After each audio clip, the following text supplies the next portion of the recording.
They told her the curse would break for a bride.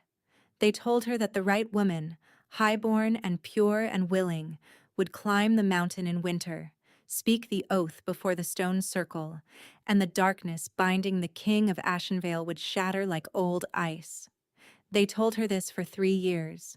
They paraded 6 noble daughters through the castle gates, each one wrapped in white wool and ceremony, each one turned back by the cold, by the wolf, by something in the king himself that refused to receive them. They never told her she might matter. She was only Marin, who carried wood and boiled roots and kept her eyes down in the passage where the king's wolf walked at night. She was a servant of the lowest hall, daughter of a man who had died owing the crown a debt he could not clear, which meant she owed it instead. And she had learned long before she arrived at Ashenvale that people like her were furniture to the powerful, useful, replaceable, never seen. They were wrong about all of it, because the curse did not break for the 7th bride. It broke the night a girl with ash on her hands and a splinter in her thumb pulled a dying wolf from a frozen channel by the strength of her own arms, and did not run when it opened its eyes. It broke for the servant instead. If you have ever been told you are too small to matter, stay with this one. In the 340th year of the Ashenvale line, in the last week before the solstice, the old calendar called the Frost Binding, the mountain kingdom of Ashenvale entered its 3rd winter under the curse. The curse had no single name that everyone agreed upon. The elder council called it the Darkening Seal. The kitchen staff called it the Blight that followed the king.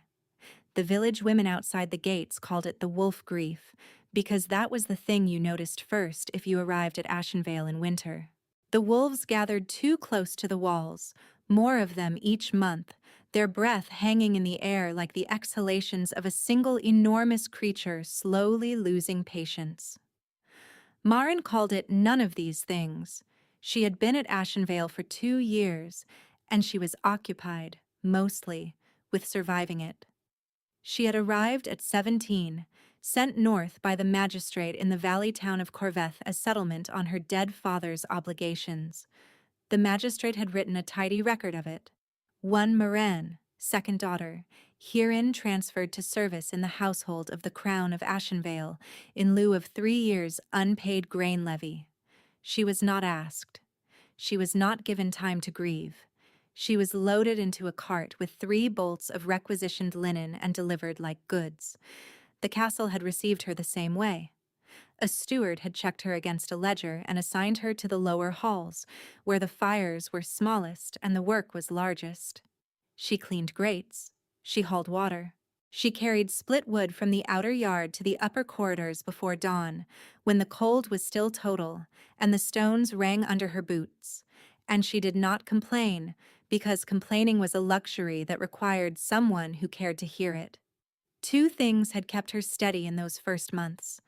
The first was Petra, who was 60 years old and had outlasted 4 kings and 11 stewards and had no patience for ceremony of any kind, who found Marin in the yard on the 2nd morning with her hands bleeding from an unguarded axe handle and said simply, "Those gloves are in the lower chest, and if you tell me you didn't know to look, I'll believe you once."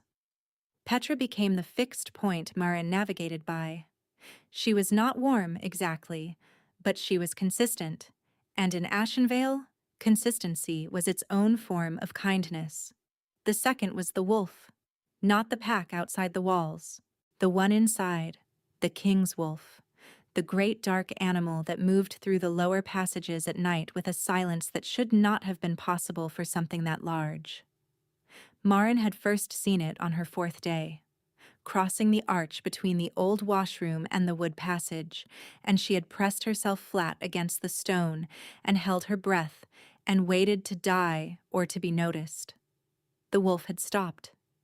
It had turned its head. Its eyes were a pale gold that had no natural equivalent she could name, and for 3 heartbeats it had regarded her with an attention that felt, improbably, less like assessment than like recognition. Then it had moved on.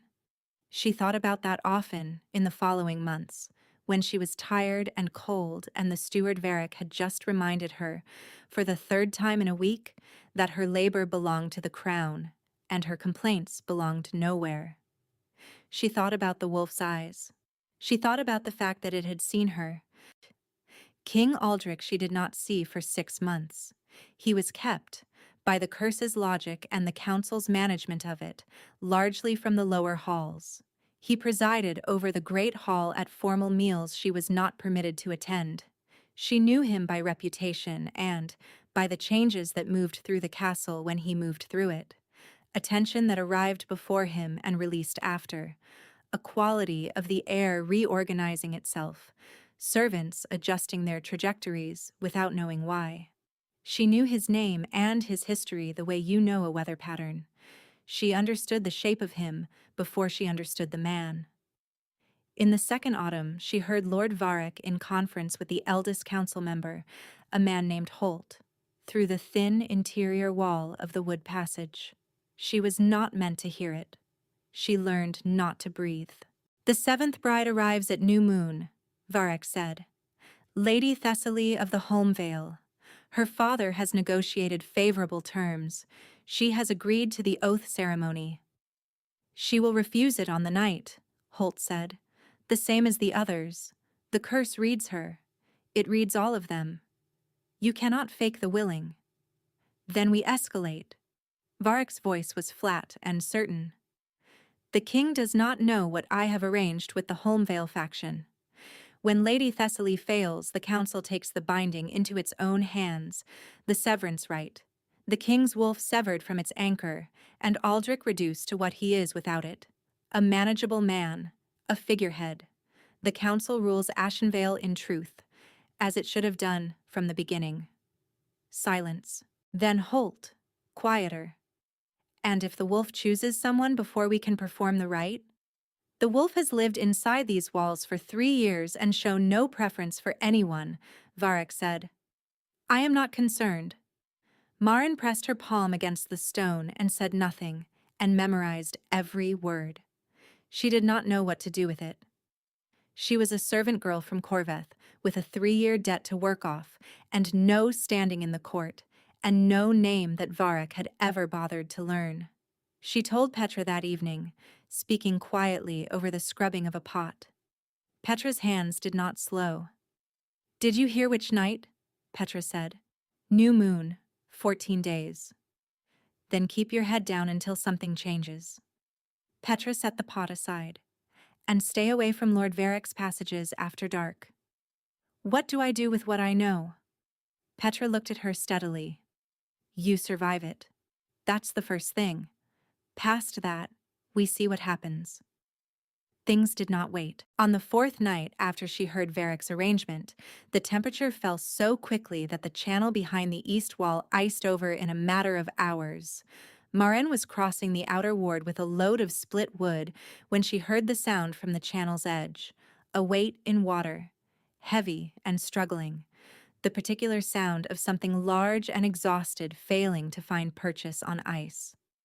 She set down the wood without thinking about it. The wolf was in the channel up to its chest, the dark current working against it, its claws finding no grip on the glazed stone edge. In the moonlight, its coat was soaked and dragging, its breath coming in short, hard bursts, and for the first time since she had arrived at Ashenvale, the animal looked diminished. It looked afraid. Maren had no rope and no gloves, and the water when she knelt at the channel's edge and reached was so cold it removed the feeling from her hands in seconds. She found the wolf's scruff by touch, and not sensation, looped her arm around its neck, and pulled with everything she had. The wolf came free by degrees, slipping and scrabbling, until its forepaws found the stone lip, and its weight shifted forward, and Maren fell backward onto the ice with 6 stone of waterlogged wolf pressed against her chest. She lay there for a moment, staring at the sky. The wolf's breath was loud against her collarbone. Its heart was beating very fast. "All right," she said, to herself as much as to it. "We're all right." The wolf lifted its head and looked at her. The pale gold eyes, at this distance, with the cold this complete, and her hands this far past feeling, held the same quality she had noticed on her fourth day. Not assessment, recognition. Something moved through her chest that had no name she could produce in the moment. A warmth without source in the physical air, a jolt that passed through her ribs and settled, and then burned there. Steady, like a coal banked against the night. She thought, absurdly, "This is not nothing." She thought, "I should get up. I should get dry. I should not be lying on ice in the east yard at this hour staring at an enormous wolf whose eyes are doing something I do not have words for." She got up, because the wolf needed to be dry and warm and she was very cold, and practical concerns had always been how she met the things she could not explain. She did not know that the king felt it too, a line going taut inside him, sudden and inescapable, pointing to something in the east yard doing something improbable in the cold. She did not know that he stood very still in his chamber for a long time after, one hand pressed to his sternum, trying to name what had just changed. She found out later. She always found out things later when the evidence had accumulated past the point she could dismiss it. In the days that followed, the wolf came to the lower halls. This had not happened before. Petra noted it once, with her particular economy, watching the animal fold itself into the doorway of the wood room while Marin restacked the morning load. "It didn't do that in the first year," Petra said, "or the second." "It's probably warm in here," Marin said. Petra said nothing, which was its own commentary. If you have been following this story and you can feel where it is going, stay with us. Leave a thought below, and then come back. Because the part that matters most is still ahead. The king began to appear in the lower halls on the third day after the channel. Not for any purpose she could name, not with any instruction to deliver. He would be in the passage when she crossed it, standing at the arch of the old washroom with an expression she did not try to read, because reading the king's face was not in the range of things a servant girl from Corveth was permitted to attempt. She kept her eyes down. She moved quickly.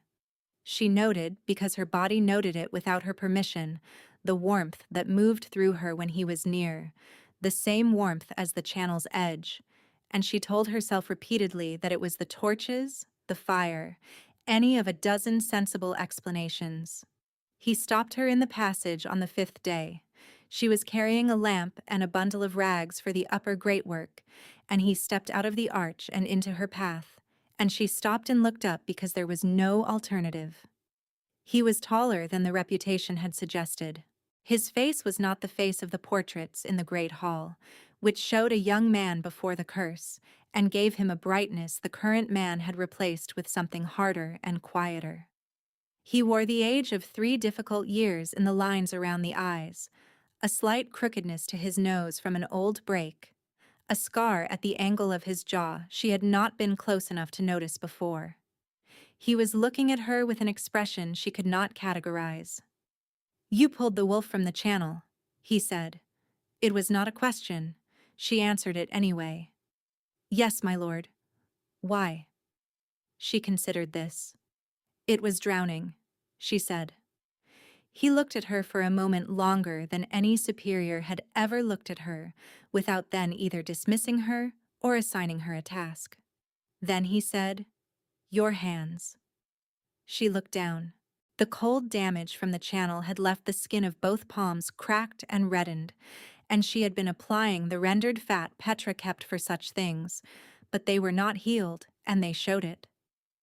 "You should have them seen to," he said. "They're fine, my lord." "They are not fine." He said it without heat, in the flat declarative register of a man unused to being told something was fine when it visibly was not. Then he said, "What is your name?" No one had asked. In 2 years at Ashenvale, not a steward, not a council member, not anyone in the upper hall had asked her name. She was a function. She was the girl with the wood or the lamp or the water. "Marin," she said. He said her name once, quietly, as if placing it somewhere internal. Then he moved aside and let her pass, and she walked the length of the passage to the upper stairs and did not look back, and the warmth in her chest burned for an hour after. She did not know that he went directly to the wolf's chamber and sat on the floor beside the animal for a long time, one hand resting on its dark coat, saying nothing, while something in him that had tugged taut in the east yard pulled tighter still. The second crack came 9 days before the new moon, which meant 5 days before Lady Thessaly of the Holmvale was due to arrive. Maren was in the upper corridor when she heard Varek's voice through the door of the small council room, and his tone was different from the flat deliberateness she had heard through the wood passage wall. He was afraid. She could hear the structure of it in the speed of the sentences. The severance rite requires the silver chain from the original binding, Varek said. 3 links. Holt keeps them in the lower vault. The night of the new moon, while the court is occupied with the ceremony, we perform the rite in the east chamber, and by morning the king's wolf is severed from its root, and Aldrich is reduced. A man with no particular power and nowhere to go except the council's terms. And if he finds out before? Said the voice she recognized as Renwick, Varek's factor. He will not find out. He has been distracted for 2 weeks. Whatever is occupying him in the lower halls is keeping him inward, and that is useful. A pause. Make sure the servant girl is kept from the east wing on the new moon. The last thing we want is a witness with nothing to lose and a habit of acting on principle. The servant girl. He still did not know her name. Maren walked away before she could hear the rest. She went to Petra and told her all of it, standing in the wood room with the door latched, her voice very even. Petra listened without interrupting. Then she said, "How much time?" 5 days before the bride arrives, 10 before the new moon. Petra was quiet for a moment. Then she said, "You need to tell the king. I am a servant girl." "He asked your name," Petra said, and looked at her without further elaboration. Maren did not answer immediately. She thought of the channel, the warmth she could not explain, the way he had said Maren as though he had been waiting for the word. She thought of the wolf's eyes on the ice. "If I go to him with this," she said, "and Varek finds out before the new moon, I cannot protect you." "I'm 60 years old," Petra said. "I have outlasted things far more dangerous than Lord Varek. Go tell the king." She went the next morning, before the first bell, while the corridors were still empty of everyone but the early wood carriers. She knew his route by now, the way you learn any large animal's habits if you share a space long enough, and she found him in the outer arch of the wolf's corridor with a cup of something warm and his eyes on the inner ward. The wolf was at his heel, and when she appeared at the far end of the passage, the wolf lifted its head and its tail moved once, slowly, and the king turned and looked at her with an expression that might have been, on a different face and in different circumstances, relief. She stopped at the appropriate distance. "My lord," she said, "I have heard something you should know." She told him all of it. She kept her voice even and her eyes on the middle distance, the way Petra had taught her to address superiors, and she did not dramatize it or minimize it. And when she was finished, she looked at him directly, because she had decided, somewhere between Petra's room and this corridor, that looking down for the rest of this was not a thing she was willing to do. Aldrich was very still. "How long have you known about the first part?" he said. "The council's governance plan." "Since the second autumn, my lord." "Why did you not come to me then?" "I had no evidence you would believe me over Lord Varek," she said, "and no standing that would protect me if you didn't." Something moved across his face that she was not sure she was permitted to witness. He looked away, at the inner ward, at the snow on the flagstones, at the space between what she had just said and what he now had to do with it. Then he looked back at her. "The silver links," he said, "in Holt's vault." "Yes, my lord." "The wolf would know where they are." He was thinking aloud, not to her exactly, but not away from her either. If the chain that made the binding is still in this castle, the wolf has always known. He glanced down at the animal, which was watching Marin with the same focused patience it had shown since the channel. It did not go to them. It went to you. She did not know what to say to that. She said nothing. Your hands, he said abruptly, the way he had said it in the passage, and she realized he meant the cold damage from the channel, still evident in the redness of the palms. They are healing, she said. You should not have to heal from damage you took for this house. He said it as though it were simply true and always had been. She could not explain what that cost her to hear. He left her in the passage to go find his shadow guard, a man named Davin, whom Marin had seen in the outer ward and understood to be the king's most trusted soldier, and she walked back to Petra and said, I told him. Good, Petra said. What happens now? I don't know, Marin said honestly, but I think it is going to happen fast. She was right. Lady Thessaly arrived on the 5th day and was given the upper rooms and the ceremonies full treatment, the white gown and the council's formal welcome and the great hall lit to its maximum warmth.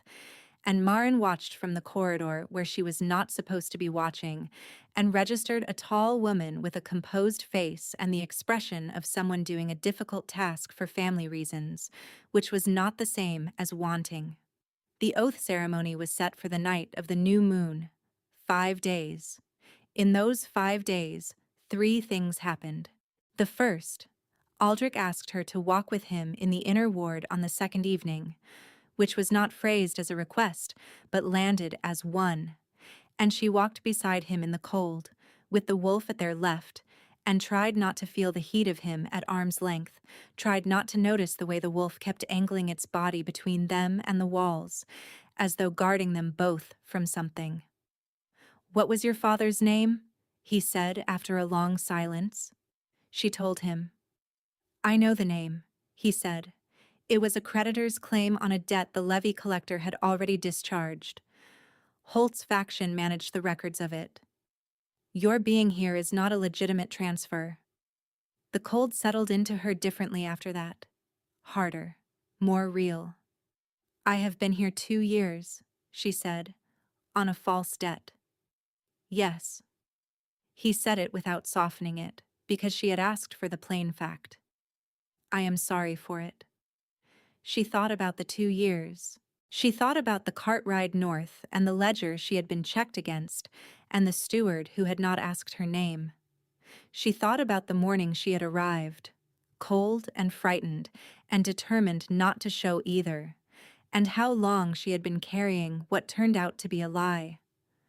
It was someone's accounting that I ended up here, she said finally. I am no longer sure it was the wrong ending to arrive at. He was very still beside her.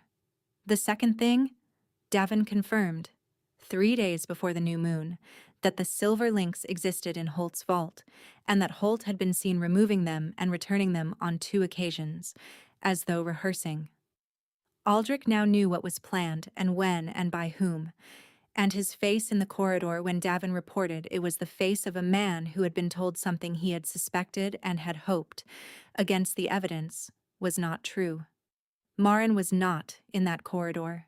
She learned it from Davin afterward, who had the habit of speaking to her as though she were simply a person, which she appreciated more than she said. The third thing was smaller and larger than either of the others. On the 4th evening before the new moon, she was restacking the wood room alone, the wolf asleep in the doorway, when she heard a step in the passage and looked up, and it was Aldrich. He stopped in the doorframe and looked at her with the wolf between his boots, and neither of them spoke for a moment. And she felt the warmth in her chest that she had stopped trying to explain and simply acknowledged now as a fact of the present situation. The 7th bride will not speak the oath, he said. She does not want it, Marin said.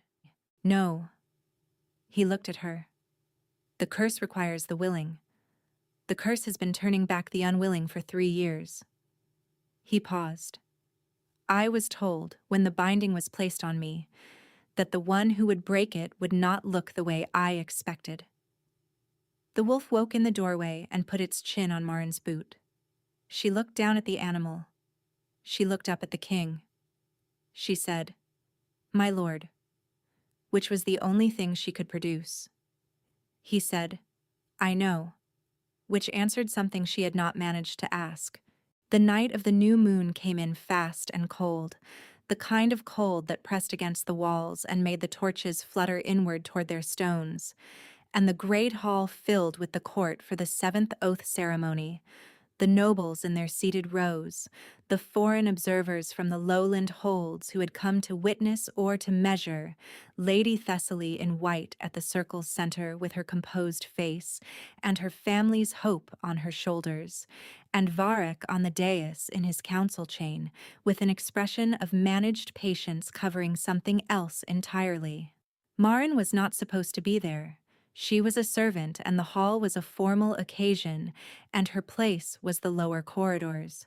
She was there anyway, standing in the shadow of the high arch at the hall's eastern end, wearing the plainest thing she owned, which was a gray wool tunic over dark linen and the cord belt Petra had given her on her first winter at Ashenvale. She had come because Petra had looked at her that morning and said, "Whatever happens tonight, I want you where you can see it." And that was all the reason she needed. The ceremony began with the formal summons, Holt's voice reading the words of the binding from the old tablet, and Marin watched Lady Thessaly step to the circle's edge and place her hand on the stone, and felt the moment the woman's resolve failed. It was not dramatic. It was the smallest possible thing.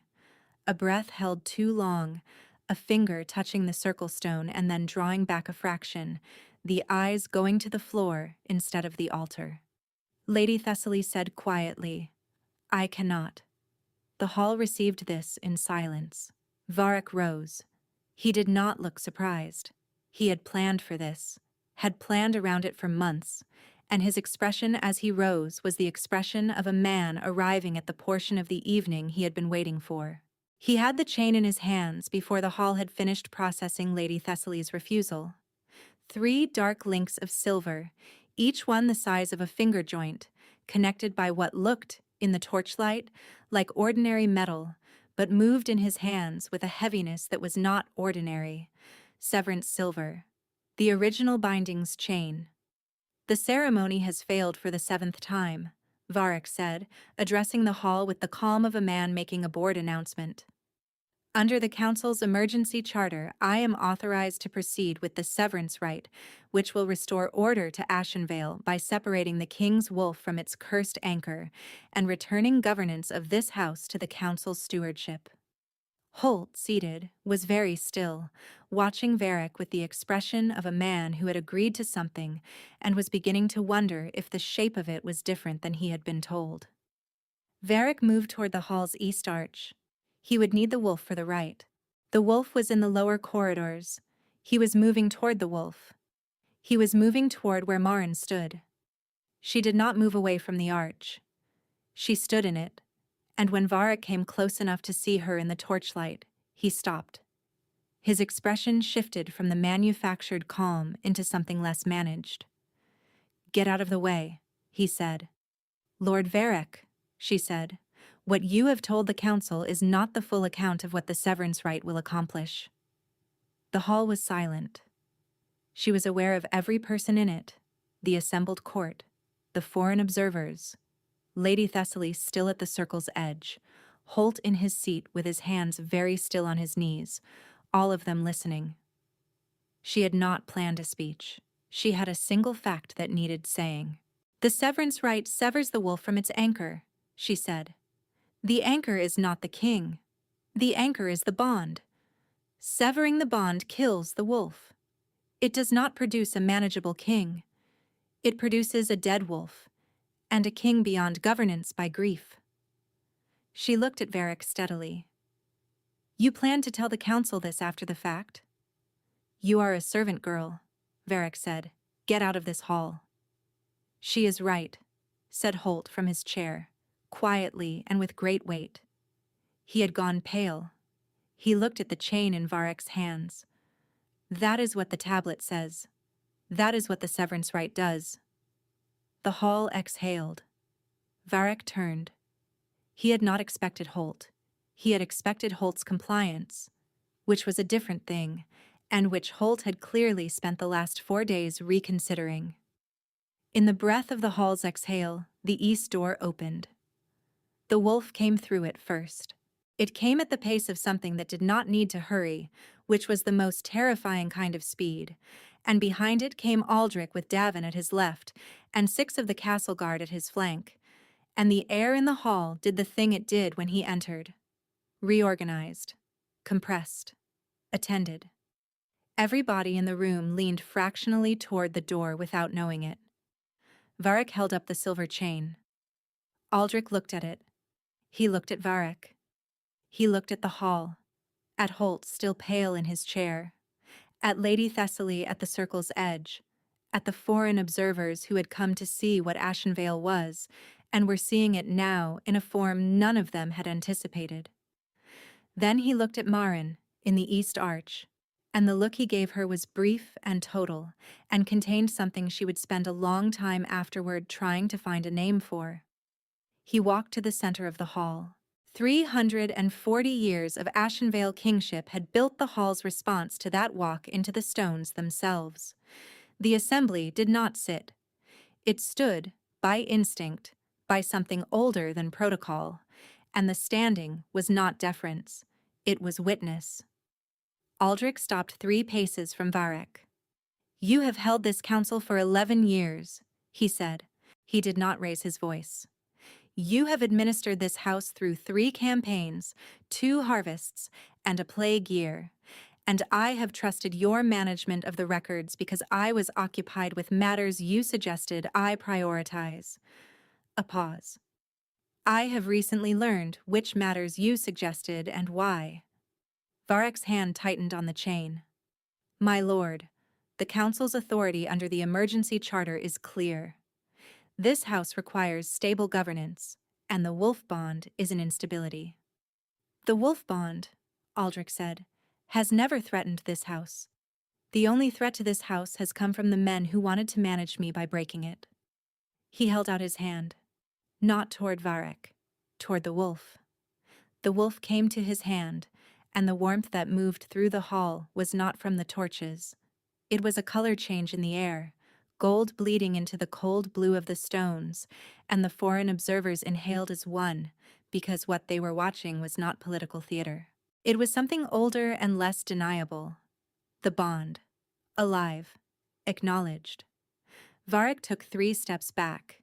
He did not get further than that. Davin's guards closed the gap on either side, and Varric looked at the chain in his hands with an expression that had finally shed all the management and become simply the expression of a man who had miscalculated badly. He set the chain down on the flagstones, which was the only intelligent thing he had done all evening. Holt rose from his chair. He crossed the hall with the slowness of a man carrying something heavy, and he stopped before Aldrich, and he bent his head. "I was told it would be a governance transfer," Holt said. "I did not know the right's full consequence. I have served this house for 40 years. I submit to your judgment." "You served the house, and you served Varric's arrangement," Aldrich said. "And those were not the same service. I will not ask you to account for it tonight." He looked at Davin. "Varric to the east hold until the council convenes in the morning." Davin moved. The hall was very still.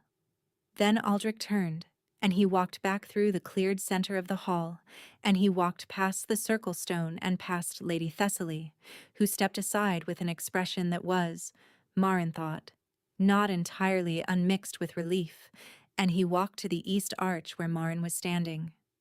He stopped in front of her. The hall was watching.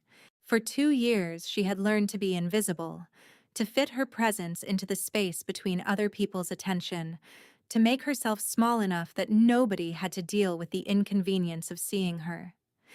Every instinct she had built in those 2 years said to step back, to drop her eyes, to make herself available to be overlooked. She did not step back. She looked at him, and the warmth in her chest was not a thing she could name or explain, only a thing she could acknowledge as real and present and not going anywhere.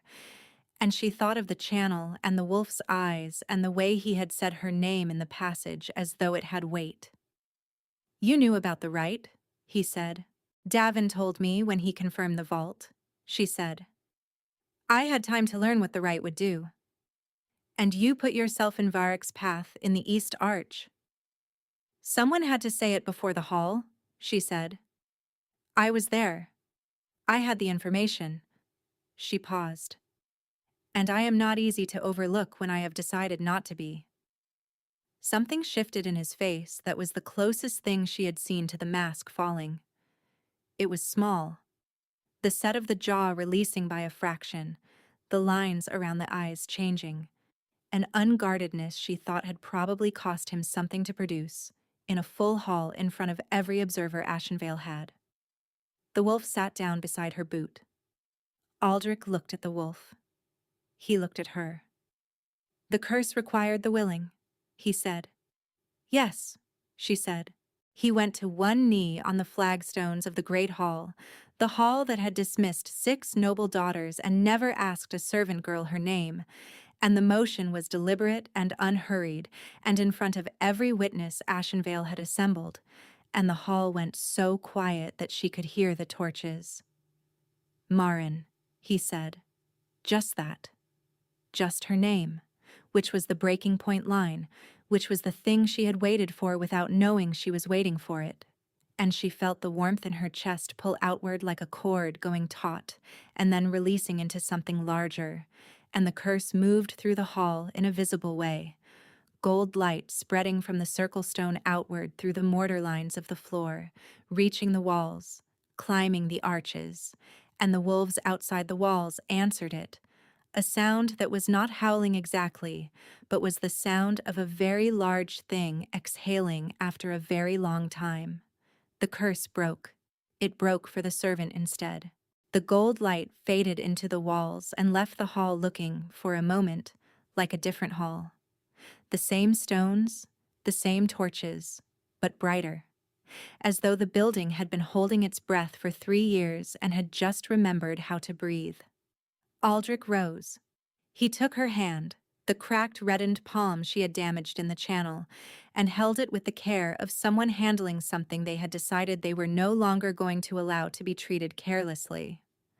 The wolf pressed its head against their joined hands. Varric did not look up from the flagstones. Holt, still standing at the circle's edge, said quietly to no one in particular, "That is the most straightforward I have ever seen the binding resolve. I have been studying that tablet for 40 years.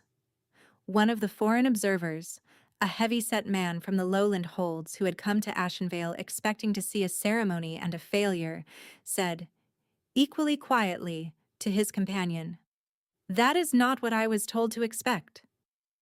Lady Thessaly, who was a composed woman and had remained composed throughout, leaned toward her attendant and said, in a voice that carried, "Send word to my father. I will not be extending the negotiation." Then the assembly knelt, not by instruction or protocol, by the same instinct that had made them stand when Aldrich walked the hall. They knelt one by one, the nobles and the foreign observers and the guards, and, in his chair at the edge of the chamber, Holt, who had a great deal to answer for, and was beginning his accounting by being present for this. Marin stood in the east arch of the hall that had never been intended for her, and felt the weight of 340 years of Ashenvale watching. She did not perform for it. She did not become someone else for the occasion. She was Marin, who carried wood and kept her eyes down, and had once pulled a wolf from a frozen channel because it was drowning and there was no one else. She was exactly enough. The days that followed were not simple. Nothing that true ever is. Varric's accounting took 3 sessions of the council, and what emerged from it was less a revelation than a ledger. 11 years of small corruptions that had been individually manageable and collectively structural, Debt records falsified, levy calculations adjusted, the candidate bride negotiations run not to find a genuine willing, but to exhaust the process until the severance right could be presented as the only option. Holt cooperated with the full accounting. He was stripped of the council chair and retained in a reduced advisory role, which was either leniency or a practical concession to the fact that he knew where the other records were. Maren suspected both. Renwick, Varick's factor, was removed from the castle's employ. The false levy record that had sent Maren north from Corveth was corrected in the archive. She watched Aldrich sign the correction himself, at the council table, and then set the quill down and look at her across the table with an expression she had learned by now to read. "You are free to go," he said, "if you choose it." "I know," she said. She stayed. Petra retired to the lower hall's small adjoining garden, which had been technically unused for 2 decades, and which no one had thought to question when she began maintaining it, and Maren visited her there most mornings when the light was early and the cold was soft. Petra said very little about any of it. She had known 4 kings. She seemed to consider the current developments within a normal range. On a morning 3 weeks after the new moon, Maren was in the outer ward with the wolf at her heel and Aldrich at her side, and the pack outside the walls had dispersed in the days after the curse's breaking, returned to the mountain and the pine valleys and the places they had come from, and the wall was just a wall again, and the cold was just cold. Ordinary cold that a fire and a wool cloak could manage. She had her gloves on. Aldrich had sourced them personally, which she thought was probably excessive for a pair of wool gloves, and which she had not said so because she was learning by degrees the ways in which he needed to give things, and this was one of them. "The council will need a new chair," he said. Yes. I am considering Davin." "Davin would be good at it," she said, "and he would hate it." "Yes," Aldrich said, with something in his voice that was as close as he came to amusement. "Both of those things are true." He was quiet for a moment. "The lower halls need a steward." Varick's departure left the household accounts unmanaged. She looked at him. "I am not suggesting," he said, "that the person who broke a 300-year curse by pulling a wolf from a frozen channel and then standing in an arch and telling the truth is the appropriate candidate for household accounting." "What are you suggesting?" she said. He looked at her steadily, with the expression he had worn on the night of the new moon when he had gone to one knee on the flagstones, which was the expression of a man who had stopped managing the distance. "I am suggesting," he said, "that Ashenvale has not had a queen in 11 years, and the position is vacant, and the wolf has made its preference clear, and I have made mine, and the question is whether you have made yours." The wolf sat on her boot. She looked at the ward, the cold air moving through it, the gates where 6 noble daughters had been welcomed and turned back, and the east arch where she had stood with nothing but accurate information and the decision not to be overlooked. And she thought of the channel and the darkness of the wolf's coat in the water, and the warmth that had burned in her chest like a coal that had not gone out in 3 weeks. "Yes," she said. It was a small word for the thing it held. It always is. The winter went on, as winters do, caring nothing for what human arrangements were made inside its cold. But inside the walls of Ashenvale, in the lower hall where Petra's garden had come through the frost with 3 plants surviving and 1 more doubtful, in the passage where a king had learned to find a servant girl's route and a servant girl had learned to stop looking at the floor, the warmth was different than it had been. Real warmth, the kind that has a source and does not require explaining.